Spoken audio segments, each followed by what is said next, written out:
ari kuzvitsvaga muvanhu. Saka paari kuzvitsvaga muvanhu chirikuita inyaya yekuti she is not prayerful. Pese pausinganyengeteri kuna Mwari you beg people.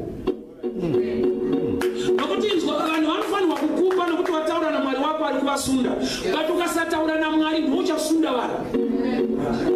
Uyo ari kuti ndipe mwana or else I'll die. Bhaibheri rinoti vana zvipo zvinobva kuna Mwari. Iye kwaMwari wacho kupreya haende ari kuenda kumurume.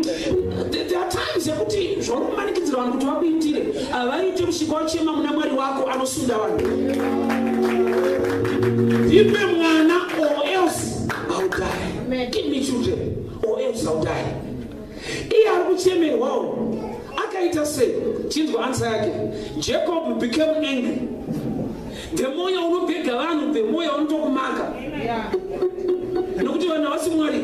Jacob became angry with her and said, am I in the place of God? In other words, I want to go beg and pray.